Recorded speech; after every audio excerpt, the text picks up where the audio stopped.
അതായത് തെരഞ്ഞെടുപ്പിൻ്റെ ഫലമറിയാൻ ഒരു മാസം കാത്തിരിക്കാൻ ക്ഷമയില്ലാത്തതിനാൽ ആരാണ് ജയിച്ചതെന്ന് ഓരോ മണ്ഡലത്തിലും നേരിട്ട് അന്വേഷിക്കുകയാണ്. ഇന്ന് തലസ്ഥാനത്താണ്.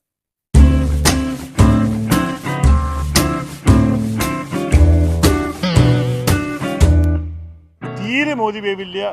കന്നി വോട്ടേഴ്സൊക്കെ എല്ലാവിടെയും ഭൂരിപക്ഷം നമ്മളൊപ്പം വന്നിരിക്കണം. മോദി വേവ്, അതായത് മോദി തരംഗം, അതില്ല എന്നാണ് അദ്ദേഹം ഉദ്ദേശിച്ചത്.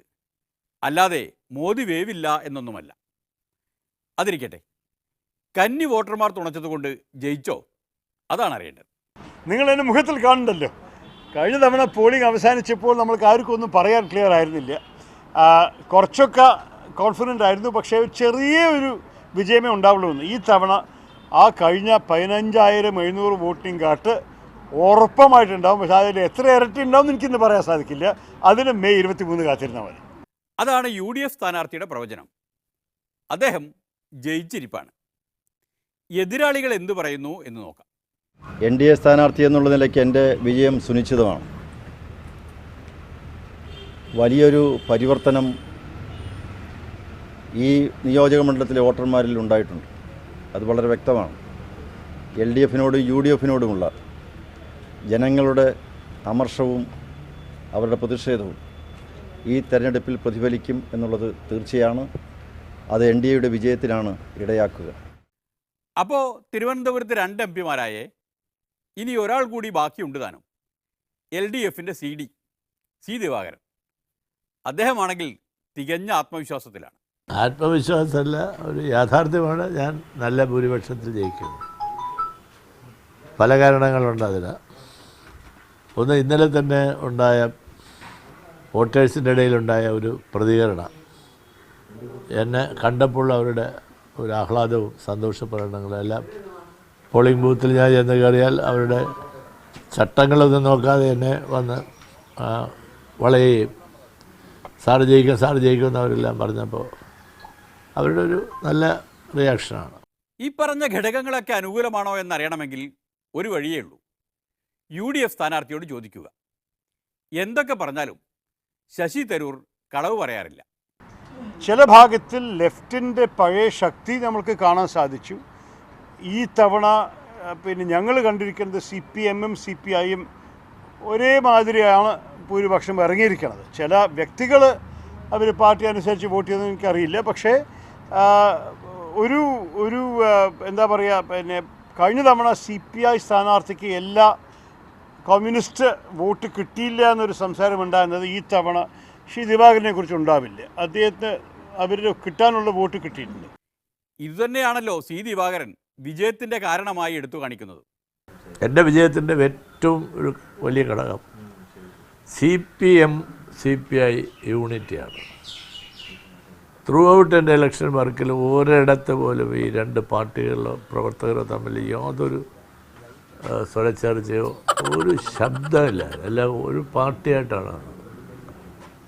അതുപോലെ തന്നെ CPMകാർക്ക് എൻ്റെ ഈ രാഷ്ട്രീയ പ്രവർത്തനവും സമരങ്ങളുമെല്ലാം അവർക്ക് വളരെ, അവരുടെ പല സമരങ്ങൾക്ക് ഞാൻ നേതൃത്വം കൊടുത്തു. അത് എടുത്തു പറയേണ്ട ഒരു കാര്യം തന്നെയാണല്ലോ. സാധാരണഗതിയിൽ CPMകാർ CPI സ്ഥാനാർത്ഥിയെയും CPIക്കാർ CPM സ്ഥാനാർത്ഥിയെയും കാലുവാരലാണല്ലോ പതിവ്. അതിനു വ്യത്യസ്തമായ ഒരു കാര്യം സംഭവിക്കുമ്പോൾ എടുത്തു പറയേണ്ടത് തന്നെയാണ്. അതുകൊണ്ട് തന്നെ ഇത്തവണ ദിവാകരൻ ഒരു മുന്നേറ്റം നടത്തി കാണും.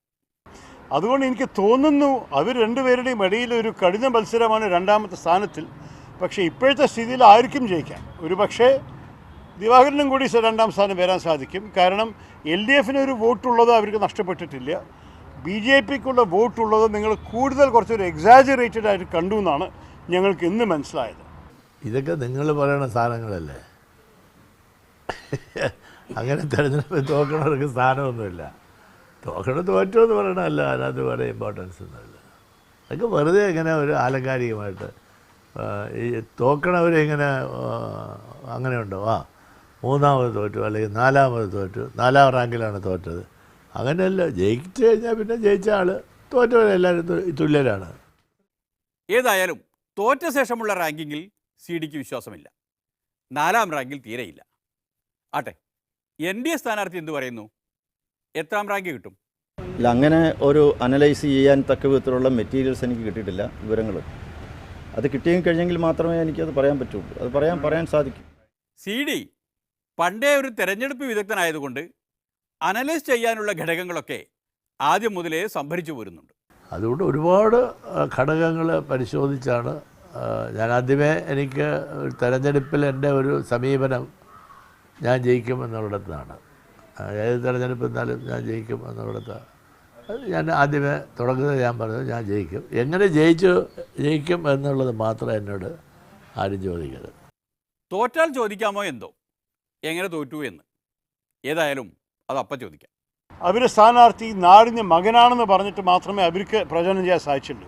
അവർക്ക് ഇദ്ദേഹം ഡൽഹിയിൽ പോയിട്ട് എന്ത് ചെയ്യും, എന്തായിരിക്കും അദ്ദേഹത്തിൻ്റെ പ്രവർത്തനം ഈ നാടിന് വേണ്ടിയിട്ട്, ദേശീയ മേഖലയിൽ എന്തായിരിക്കും ലെഫ്റ്റിൻ്റെ കോൺട്രിബ്യൂഷൻ, അതൊന്നും അവർക്ക് ജനങ്ങളുടെ മനസ്സിൽ സ്ഥാപിക്കാൻ സാധിച്ചു. അപ്പോൾ രണ്ടുപേരുടെ പ്രചരണത്തിലും ഒരു നല്ല വീക്ക്നെസ് ഉണ്ടായിരുന്നു. അതൊക്കെ എൻ്റെ ഒരു ഡിഫറെൻ്റ് ഇഷ്യൂ ആണ്. അതിൽ ഞാനത് ആരെക്കുറിച്ച് എനിക്ക് ഒരു അഭിപ്രായമില്ല. അവരെല്ലാം വലിയ ആളുകളാണ്, ഈ പറയുന്ന പോലെ UNA ഒക്കെ ഉള്ള ആളുകളാണ്, മിസോറാം ഗവർണറാണ്. ഞാനിങ്ങനെ ആകെ ഒരു 5 കൊല്ലം ഒരു ചെറിയ മന്ത്രിയായിട്ടിരുന്നെന്നുള്ളതല്ലാതെ എനിക്കങ്ങനെ വേറെ കാര്യങ്ങളൊന്നുമില്ല. ഞാൻ പിന്നെ ഇവിടെ റോഡിൽ കൂടെ നടന്ന് സമരം ചെയ്യുന്നതാണ്. ഗിലാബ് വിളിക്കും, സിന്ദാബാദ് വിളിക്കും, അടികൊള്ളും, കൊടുക്കും, ഇതെല്ലാം ചെയ്യുന്നതാണ്. രാഷ്ട്രീയ പ്രവർത്തനം എന്തെല്ലാം ഉണ്ടോ അതെല്ലാം ഞാൻ ചെയ്യും. അങ്ങനെ തിരുവനന്തപുരത്തു കൂടി കൊണ്ടും കൊടുത്തും നടക്കുന്ന CD ആണ് പറയുന്നത് ജയിക്കും, എങ്ങനെ ജയിച്ചു എന്ന് ചോദിക്കരുത് എന്ന്. അങ്ങനെയാണെങ്കിൽ പിന്നെ ക്രോസ് വോട്ടിംഗ് വല്ലതും നടന്നോ ആവോ? അതെ, ക്രോസ് വോട്ടിങ്ങിൻ്റെ ശക്തമായ ത്രികോണ മത്സരം നടന്നിട്ടുണ്ട് എന്നുള്ളത് വ്യക്തമാണ്. അത്രത്തോളം എനിക്ക് പറയാൻ പറ്റും. ക്രോസ് വോട്ടിംഗ് അതായത് പറയും, സംഖ്യ സംബന്ധിച്ച് ഓരോ ബൂത്തിലെയും കിട്ടിയെങ്കിൽ മാത്രമേ, കാരണം 1200ഓളം 1300ഓളം ബൂത്തുകളുണ്ട്. ആ ബൂത്തുകളിലെ മുഴുവൻ കിട്ടിയെങ്കിൽ മാത്രമേ എനിക്ക് പറയാൻ പറ്റൂ. എന്തായാലും ശക്തമായ ത്രികോണ മത്സരം നടന്നിട്ടുണ്ട്. അതിനിടയിൽ എന്തെങ്കിലും നടന്നിട്ടുണ്ടോ ഇല്ലയോ എന്നുള്ളത് ഒന്ന് പരീക്ഷിക്കാവുന്നതാണ്, അന്ന് പരിശോധിക്കേണ്ട ഒരു കാര്യമാണ്. ക്രോസ് വോട്ടിങ്ങിൻ്റെ അതൊക്കെ വളരെ അപൂർവമായിട്ട് ചിലപ്പോൾ ഒരു ബൂത്തിൽ 5-10 ആളെല്ലാം കണ്ടു. 1300 ബൂത്ത് 10 വോട്ട് വീതം ക്രോസായി വീണെങ്കിൽ 13,000 വോട്ടേ മറിയൂ. അത്രയല്ലേ ഉള്ളൂ. എന്നാലും ഒരു മാസത്തേക്ക് 3 ആളും ജയിച്ചു തന്നെ ഇരിക്കട്ടെ. ഇനി ഒരു കേസിൻ്റെ വാദമാണ്. കണ്ണൂർ മണ്ഡലത്തിലെ കള്ളവോട്ട് കേസിൻ്റെ പ്രാഥമിക വാദം കേൾക്കുകയാണ്.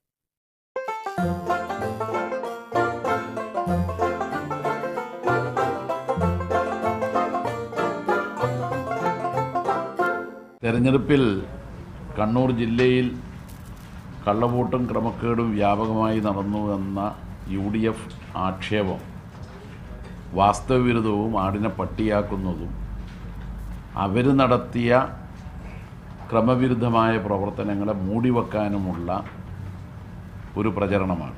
എല്ലാടിയൊന്നും ഉണ്ടായിട്ടില്ല. അതും പ്രത്യേകിച്ചിട്ട് പറയാം. 4 നിയോജക മണ്ഡലത്തിലാണ് ഈ കള്ളവോട്ട് കേന്ദ്രീകരിച്ചത്. 4 നിയോജക മണ്ഡലത്തിൽ തളിപ്പറമ്പ്, മട്ടന്നൂർ, ധർമ്മടം, അഴീക്കോടിൻ്റെ ഒരു ഭാഗം, പേരാവൂരിൻ്റെ ചെറിയൊരു ഭാഗം, മുഴക്കുന്ന് ഭാഗം, പേരാക്കൂരിൽ. ഇവിടെ മാത്രമേ ഈ കള്ളവോട്ട് നടന്നിട്ടുള്ളൂ എന്നുള്ളതാണ് എൻ്റെ പ്രത്യേകത. മട്ടന്നൂരിലും പഴയങ്ങാടിയിലും അതുപോലെ തന്നെ കണ്ണൂരിലും കടവത്തൂരിലും UDF ആസൂത്രിതമായിട്ടുള്ള അക്രമം LDFനെതിരായി അഴിച്ചുവിടുകയായിരുന്നു ചെയ്തത്. ഒരു തെരഞ്ഞെടുപ്പ് രംഗത്ത് നമുക്ക് സുരക്ഷിത ബോധം ഉണ്ടായില്ല. സുരക്ഷിത ബോധം ഉണ്ടാകുമെന്ന് നമ്മളൊക്കെ പ്രതീക്ഷിച്ച ഒരു പട്ടാളവും ഒരു റിസർവ് പോലീസും വന്നില്ല. ചീമേനി മോഡൽ അക്രമമാണ് അരിമ്പ്രയിൽ നടന്നത്. തെരഞ്ഞെടുപ്പിൻ്റെ പോളിംഗ് അവസാനിച്ചു. LDFൻ്റെ പ്രവർത്തകന്മാർ പോളചന്ദ്രൻ എന്ന് പറയുന്ന ഒരാളുടെ വീട്ടിൽ ഒത്തുകൂടി. ഏജന്റന്മാരും ബൂത്ത് സെക്രട്ടറിയും പോളചന്ദ്രനും ചന്ദ്രൻ്റെ കുടുംബവുമാണ് വീട്ടിലുണ്ടായിരുന്നത്. വീട്ടിലുണ്ടായിരുന്ന LDFൻ്റെ പ്രവർത്തകന്മാർ വരാന്തയിൽ ഒരു മേശയും ഒരു 4 കസേരയും വെച്ച് ഇരിക്കുകയായിരുന്നു. ആ സമയത്താണ് ഈ അടുത്ത കാലത്ത് തീവ്രവാദ സംഘടനയിൽ നിന്ന് ലീഗിൽ ചേക്കേറിയ ഒരു കൊടും ക്രിമിനലിൻ്റെ നേതൃത്വത്തിൽ ലീഗ് ക്രിമിനലുകൾ ഈ വീട്ടിലേക്ക് ഇരച്ച് കയറി, വാളും വടികളുമായിട്ടൊക്കെ ഇരച്ച് കയറി മാരകമായി വെട്ടിപ്പരിക്കേൽപ്പിച്ച് കൊല്ലാനായിരുന്നു ലക്ഷ്യമുണ്ട്. കൈനിയിൽ ഇന്നലെ രാത്രി നടന്നത് ഭീകരമാണ് സംഭവം. അവിടെ മുഴുവൻ വീടുകളെ മുമ്പിലും പോയി വാളിട്ട് ഒച്ചയാക്കി ബഹളാക്കി ആളുകളെ ഭയപ്പെടുത്തി, ഒരു വീട് സ്ഫോടക വസ്തു എറിഞ്ഞു. പിന്നെ ഇന്ന് പുലച്ചക്ക് അതിലെ വാളിങ്ങനെ റോഡ് മേലെ ചുറ്റിയിട്ട് കൊണ്ടുപോയി തീപ്പൊരി ഇങ്ങനെ വാള് വലിച്ചു കൊണ്ടുപോകുമ്പോൾ അങ്ങനെയൊക്കെ ഒരു ഭീകരമായ ഒരവസ്ഥാവിശേഷം അവിടെയൊക്കെ അരിമ്പ്ര, മയ്യിൽ പഞ്ചായത്ത് അരിമ്പ്ര പാമ്പുരുത്തി മേഖലയിൽ ഉണ്ടായിട്ടുള്ള ഒരു പ്രത്യേകത എന്താണെന്ന് ചോദിച്ചാൽ LDFൻ്റെ ഏജൻറ്റ് വൈകുന്നേരം വരെ ഇരിക്കുമെന്ന് അവരും കരുതിയില്ല. സാധാരണ വൈകുന്നേരം വരെ ഇരുത്താൻ അവർ വിടാറില്ല. LDFനാകെ അവിടെ ഒരു 10-50 വോട്ട് അത്രയായിരിക്കും കിട്ടുക. മൃഗീയ ഭൂരിപക്ഷമുള്ള ഒരു ബൂത്താണത്. ആ ബൂത്തിൽ LDFൻ്റെ ഏജൻറ്റ് വൈകുന്നേരം വരെ ഇരുന്നതിനെ തുടർന്ന് ഉച്ചയ്ക്ക് ശേഷം അവിടെ ഉണ്ടായതെന്താ? ഓരോ ആളും ലീഗിൻ്റെയും കോൺഗ്രസിൻ്റെയും അറിയപ്പെടുന്ന ആളുകൾ മറ്റൊരാളുടെ വോട്ട് ചെയ്യാൻ വേണ്ടി വരുന്ന സമയത്ത് ഏജൻറ്റിനെ ഭീഷണിപ്പെടുത്തും. ഏജൻറ്റ് എന്തെങ്കിലും പരാതിപ്പെട്ട് കഴിഞ്ഞാൽ അടിക്കും. അങ്ങനെ തുടർച്ചയായി UDFൻ്റെ ക്രിമിനലുകളുടെ മർദ്ദനത്തിന് ഇരയായിട്ടാണ് വൈകുന്നേരം വരെ ഏജന്റ് അവിടെ ഇരുന്നത്. അത് പാമ്പുരുത്തിയിൽ മാത്രമാണോ? പാമ്പുരുത്തിയിലൊന്നും വേറെ ആരും ഇല്ലല്ലോ. നമ്മളൊന്നും നിങ്ങൾ അവർ കേസ് കൊടുക്കാൻ പറ, എല്ലാം കൊണ്ട് കൊടുത്തു. നമ്മളിപ്പം പറഞ്ഞ പോലെ പറയട്ടെ, എന്നാലും അവർ കേസ് ഗൾഫിലുള്ളവരെ വോട്ട് ചെയ്തു എന്ന് പറയട്ടെ. അവർ ഒരൊറ്റ വോട്ട് ഗൾഫിലെ പാമ്പുരുത്തിയിലൊക്കെ ഒരുപാട് ഗൾഫ് വോട്ടുണ്ട്. നിങ്ങൾക്ക് ഞാൻ പട്ടിക എടുത്ത് നിങ്ങൾക്ക് കാണിച്ചു തരാം. ഏതെങ്കിലും ഒരു വോട്ട് അവിടെ ചെയ്തു എന്നുള്ളത് നോക്കും. തളിപ്പറമ്പ് പാർലമെൻറ്റ് അസംബ്ലി മണ്ഡലത്തിലെ 34-ാം നമ്പർ പോളിംഗ് സ്റ്റേഷൻ, 668-ാം നമ്പർ വോട്ടർ മുഹമ്മദ് നിയാസ് ഗൾഫിലാണിപ്പോൾ ഉള്ളത്. ആ നിയാസിൻ്റെ വോട്ട് ചെയ്യാൻ വന്ന ഹാഷിർ കെ കയ്യോടെ പിടികൂടിയതാണ്. ഇപ്പോൾ അദ്ദേഹത്തിൻ്റെ വിഷ്വലടക്കം സോഷ്യൽ മീഡിയയിൽ പ്രചരിച്ചുകൊണ്ടിരിക്കുകയാണ്. അത് ഒറ്റപ്പെട്ട ഒരു സംഭവമല്ല. ഹാഷിർ മുഹമ്മദ് നിയാസിൻ്റെ വോട്ട് ചെയ്യാൻ വന്നതിനെ തുടർന്ന് പിടിക്കപ്പെട്ടതും CCTVയിൽ തെളിഞ്ഞതുമായിട്ടുള്ള ദൃശ്യങ്ങൾ സഹിതം പുറത്തു വന്നിരിക്കുകയാണ്. ഞാനൊരു കാര്യം പറയാം, ഈ കള്ളവോട്ടൊക്കെ ചെയ്യാൻ ഉദ്യോഗസ്ഥന്മാരെ കൂട്ടില്ലാതെ കള്ളവോട്ട് ചെയ്യാൻ കഴിയില്ല. അവരുടെ സമ്മതത്തോടു കൂടിയാണ് കള്ളവോട്ട് ചെയ്യുന്നത്. ഇന്നലെ ഒരു കള്ളവോട്ട് പിടിച്ചു സെന്റ് മൈക്കിൾസ് സ്കൂളിൽ നിന്ന്. ആ പിടിച്ച കള്ളവോട്ട് പ്രതിയെ അറസ്റ്റ് ചെയ്യാൻ പോലും പോലീസുകാരും ഉദ്യോഗസ്ഥന്മാരും നിന്നില്ല. അവരെ പോലീസുകാരുടെ അടുത്ത് കൂട്ടി രക്ഷപ്പെടുത്തി. ബൂത്തിൻ്റെ മുമ്പിൽ ആളുണ്ടായിരുന്നു. കള്ളവോട്ടുകാരനെ രക്ഷിക്കാൻ കാണിച്ച ഔത്സുക്യം ബൂത്തിൽ ഭീഷണി നേരിട്ട പാർട്ടിയുടെ ഏജന്റന്മാരെ സഹായിക്കാൻ ഈ ഉദ്യോഗസ്ഥന്മാർ കാണിച്ചില്ല. അതാണ് ഏറ്റവും വലിയ സങ്കടം.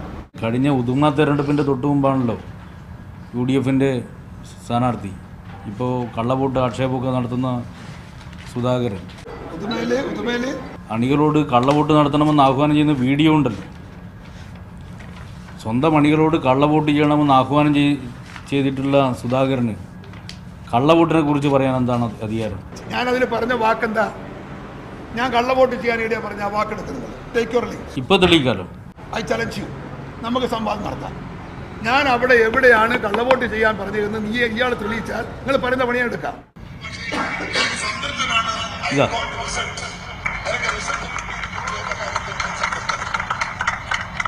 അതുപോലെ തന്നെ ഞാൻ ഈ ഒരു നിർദ്ദേശം അംഗീകരിക്കുമ്പോൾ എനിക്ക് നിങ്ങളിൽ വിശ്വാസമുണ്ട്.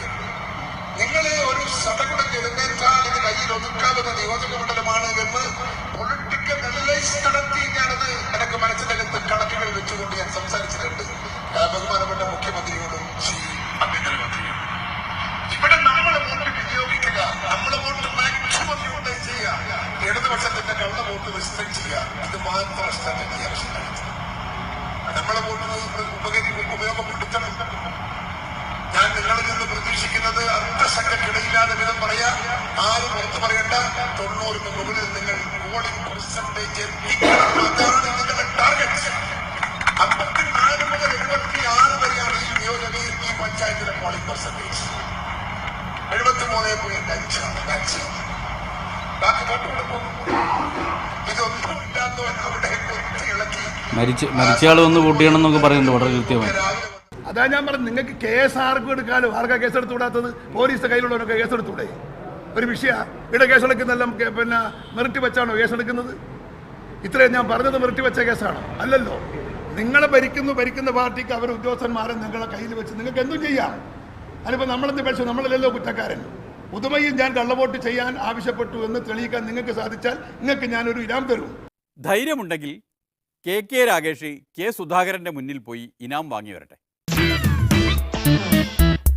അതിനിടയിൽ സുധാകരനെതിരെ CPM ജില്ലാ കമ്മിറ്റി വേറൊരു കേസ് കൂടി പിടിച്ചു. UDF സ്ഥാനാർത്ഥിയുടെ തന്നെ ഔദ്യോഗിക പേജിൽ വന്ന സ്ത്രീവിരുദ്ധ വീഡിയോ പരസ്യം LDF മാത്രമല്ല, മഹിളാ സംഘടനകൾ, സാംസ്കാരിക രംഗത്തുള്ള പ്രവർത്തകന്മാർ, നേതാക്കന്മാർ ഇവരെല്ലാം പരാതിപ്പെട്ടതിനെ തുടർന്ന് ഒരു കേസടക്കം പോലീസ് എടുക്കുകയുണ്ടായി. Police case charge ചെയ്തതാവട്ടെ